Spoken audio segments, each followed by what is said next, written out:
The most powerful prison in the world has no walls. It's built from your own ruminating thoughts, each thought heavier than the next, orbiting itself until you stop mistaking thought for life. Heavy, right? This is what I'd call ego's gravity, the pull that keeps you bound to analysis, judgment, fear, correlation, reworking each idea in your mind until you're anxious and frustrated. We think we're managing our lives, but what's really happening is that thought is trying to manage us. Every deduction, every justification, every what if is another link in the mind's chain of orbit.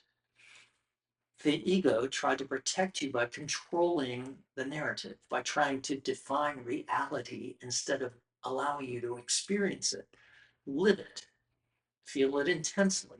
Instead, we put up smoke screens that cut off the very essence of life and consciousness.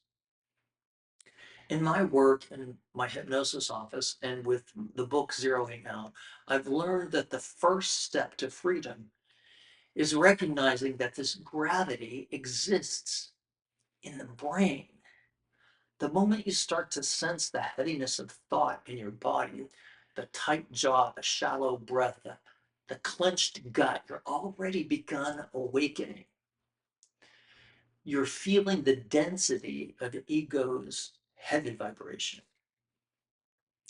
In ACT, acceptance and commitment therapy, we call this diffusion, the practice of seeing a thought as simply a mental event, not a fact. Every time you step back and notice the mind spinning, you lighten the load. The orbit slows. The field of awareness expands. Carl Jung said it like this, that the ego is like the moon. It shines with reflected light. The true sun is the self, where the true sun is God and you're the moon. You know what I mean? It's like loving source, you're reflecting it instead of reflecting thought, words that are scrambled inside the head that are trying to create heaviness within you. When we identify with ego, we orbit endlessly around fragments of light, forgetting we are the source itself. But when we integrate with consciousness and spiritual awareness, when we allow unconscious material to rise and merge, we become illuminated from within. Integration is how the heavy frozen thought matter melts back into radiant awareness. The Kybalion calls this the law of vibration, that all matter is in motion, and that higher consciousness is simply higher frequencies like X-rays and radio waves. So if we map this to consciousness and ego, egoic thought is like radio noise, long, slow, heavy waves looping through mental space, hard to focus, dense and confusion. Conscious awareness is like X-ray frequency, finely tuned, penetrating illusion, revealing truth through higher vibration. When we dwell in argument, resistance, or analysis, our vibration slows, gets dense. We feel this in our body as tension, fatigue, and anxiety. But when we release judgment, the vibration rises naturally. We align with the current of spirit. That's why forgiveness feels like floating, why gratitude feels like sunlight, and loving someone lifts us up where we belong, where the eagle flies, right? The density dissolves because we've remembered our unity with the source. Ernest Holmes, one of my favorite New Thought writers, in The Science of Mind said, to think peace is to experience peace, for thought is creative. But he also warned to worry is to create more worry. The creative power of mind must be disciplined through awareness. That's what zeroing out really is, not suppressing thought, but resetting its vibration. It's returning to the still field where thought has no weight and consciousness is pure potential. Our egos want us to always have a thought, to be burdened by thought. But when we zero out, we become weightless and free. All thought can do is produce more thought.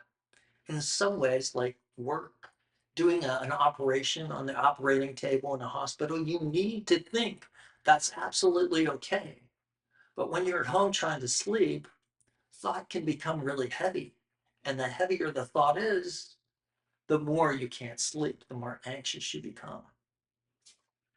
A Course in Miracles teaches you do not understand what you perceive because you interpret it without love. This statement is the heart of ego's heavy gravity. It interprets without the one element, liberates us from it. Love. When you begin to see through the lens of love, judgment evaporates and the world becomes transparent. The Course calls this the holy instant. Aptly enough, the moment when time collapses and all that's left is present. So, how do we step out of the orbit of this heavy rumination? We stop fighting the thoughts and the rumination. We start feeling the energy beneath them. What's causing the thought is not the answer. Simply observing it is the answer. Disconnecting from the heavy thoughts is the modality we're searching for to free us from anxiety and stress. The next time your mind starts spinning, don't analyze, just listen. Feel, sense where the thought lives in your body, then breathe into that place until the vibration softens or speeds up. I like to say to the thought, of course you feel that way.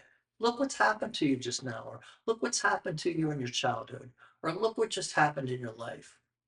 Of course you feel that way. You tell yourself, you tell your thought that you love it anyway, that you forgive it. And then it softens. It becomes less dense, and the matter of ego transmuting into brilliant golden light happens immediately. That's the holy instant. That's the alchemy of awareness. The mind returning to the field of Father, Mother, Good, divine harmony. Zeroing out is not an escape from the world, it's an awakening within. You don't need to transcend your body or your story. You simply need to stop mistaking thought for life. When you rest in that space of still awareness, you find that peace, love, and consciousness were never things to chase. They are what remain when ego's gravity lets go. The prison of heavy, anxious, and fearful feelings disappear the moment you realize there were never any walls. Only thoughts pretending to be walls, to be truth. Break down those walls with self realization and become the observer of your thoughts, not a prisoner to them.